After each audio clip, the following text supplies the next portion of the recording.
Okay, so imagine a world where losing a tooth isn't a big deal. Yeah. Like, you just bite into something and it happens.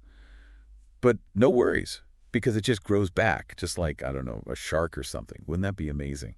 I'm Edward. Yeah, absolutely. And with me is Lily. And welcome to Dansplain. Today we're diving deep into something really cool. Human tooth regrowth.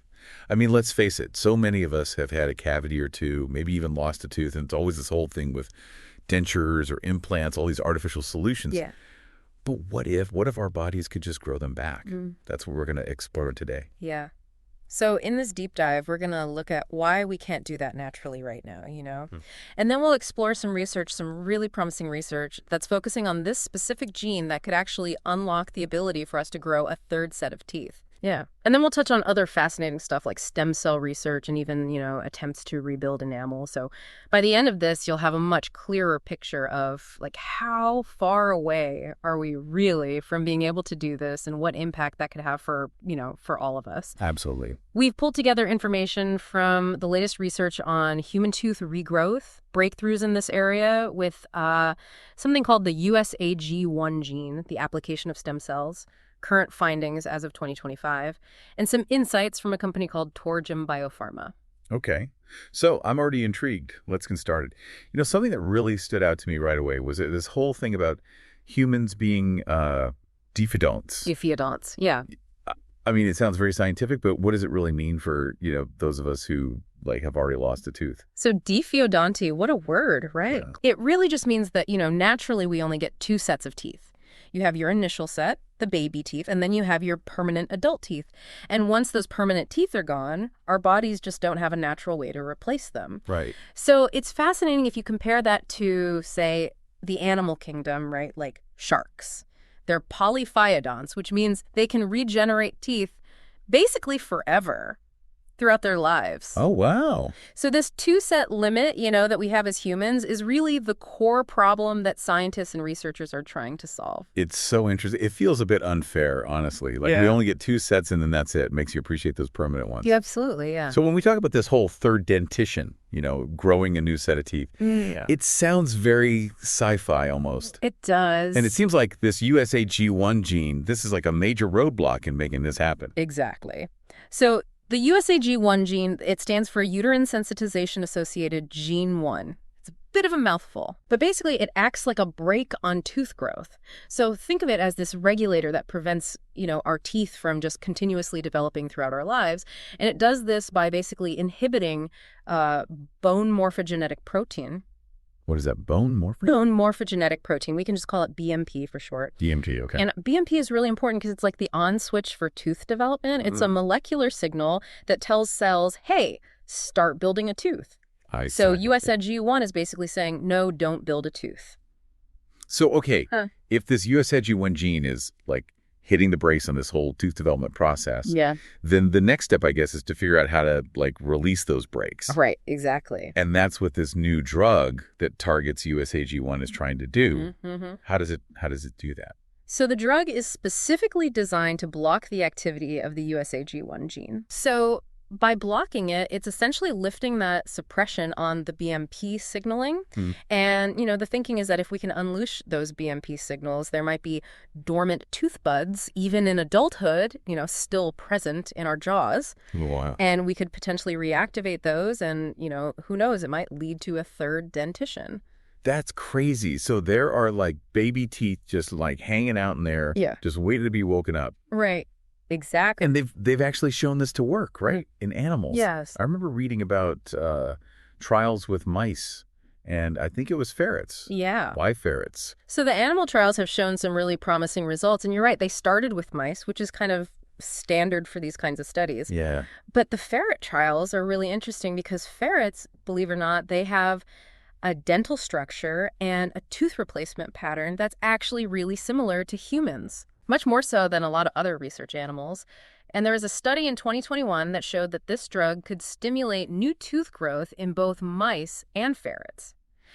And this is this is a big deal, but what's even more encouraging is that they didn't see any major side effects in the animals. That's always good news. Yeah, always a good sign. So, we've seen these promising results in animals, so the next logical step, I guess, is to see if this works in humans. Yeah.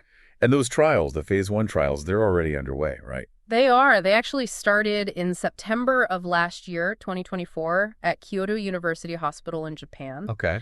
And the main goal of this first phase is really to just see, is this drug safe for humans? How well do people tolerate it? Right. So who are the brave souls who are, volunteering for this first phase? So the participants in this phase 1 trial are all healthy men. There are 30 of them, and they range in age from 30 to 64. And they all have at least one missing molar. The reason they're choosing generally healthy people is so that they can really isolate any potential side effects, make sure it's the drug and not something else that's causing it. Makes sense. And how are they giving the participants this drug? Is it a pill or is it something else? So in this phase 1 trial, they're administering it intravenously. Through an IV? Yeah. And that allows them to really precisely control the dosage. Okay. And it ensures that the drug is getting distributed throughout the body, reaching all the target tissues. Right. So how long is this first phase supposed to last? And when might we start hearing some, preliminary findings? So the phase 1 trial is scheduled to run until August 2025. Okay. And then, after that wraps up, the researchers are going to carefully analyze all the data, see what the safety profile looks like in humans, and get any early indications of whether it's working or not. Right. And that'll inform, how they design the next phase of the trial, the phase 2. So assuming everything goes well with this first phase and the drug seems to be safe, what happens in phase 2? Yeah. So assuming phase 1 goes well, the plan for phase 2 is to actually focus on a slightly different group of people. Yeah. They're looking at children between the ages of 2 and 7 who have a condition called congenital anodontia. Anodontia. It's basically when someone is born missing some or even all of their teeth. Wow. So if they can successfully treat this condition, that would be a huge game changer for these kids. Absolutely, yeah.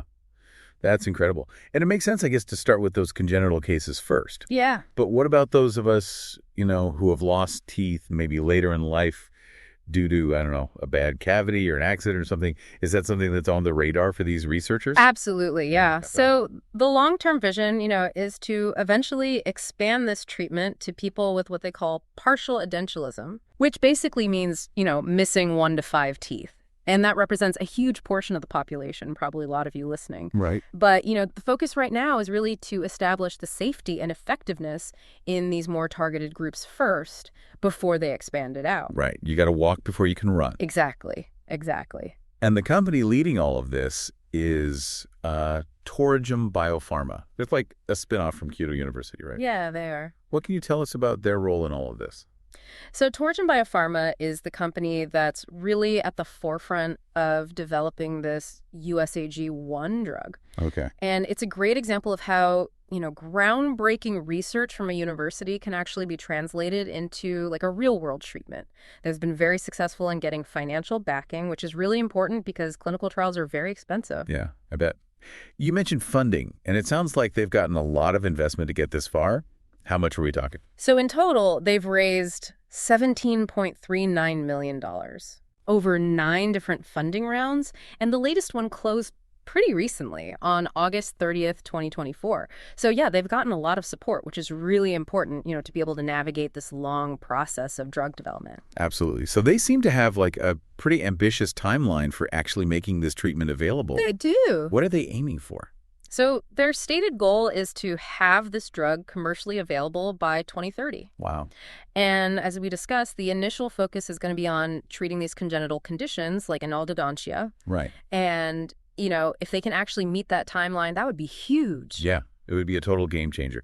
But this USAG1 approach, it's not the only thing that people are looking at for tooth regeneration, right? I've also heard about some really interesting stuff happening with stem cells. Absolutely. So stem cell-based approaches, this is another very promising area for tooth regeneration. Right. And one area of focus is on dental pulp stem cells. These are stem cells that are found within the soft tissue inside our teeth. And what's amazing about them is that they can differentiate into various cell types, including those that can actually regenerate dentin and pulp, which are really important inner layers of the tooth. Right. So it's basically like tapping into the body's own like natural repair system, right? Exactly, exactly. And there's been, a lot of preclinical success in using DPSCs to regenerate dentin in the lab. Okay. And then building on that, some research out of the University of Washington in 2023, this was really cool. They created what they call enamel-secreting organoids.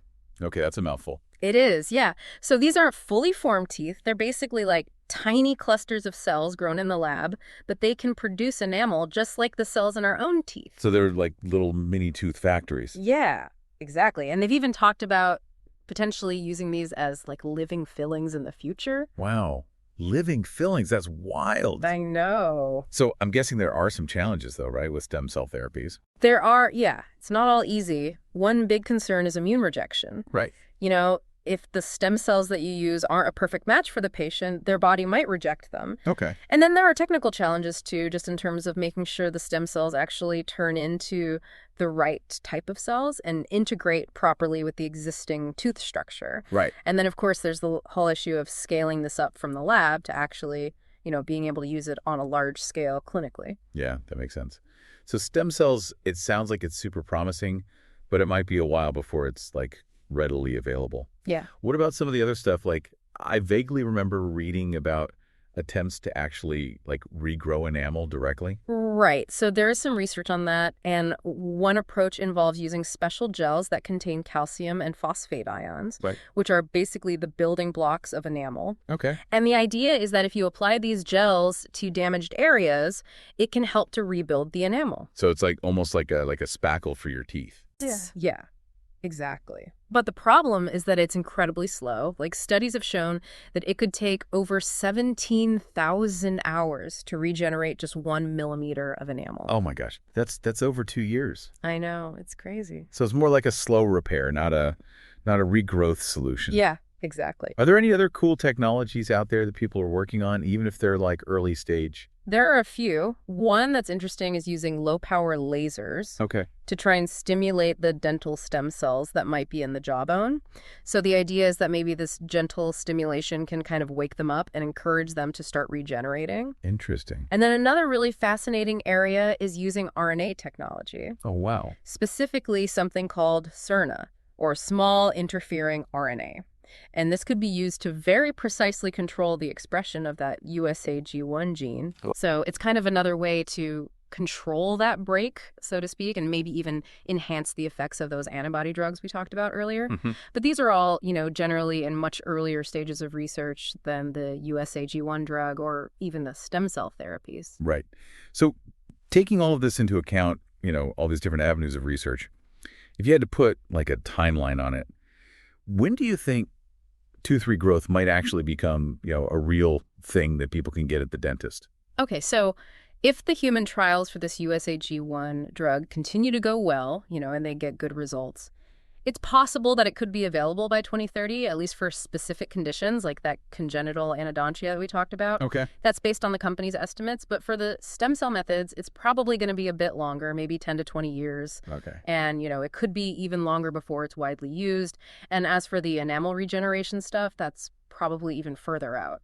So it sounds like this USAG1 drug is really like the front runner in this whole race to regrow teeth. It seems that way, yeah. So let's say, all this research pans out, and these technologies do actually become a reality.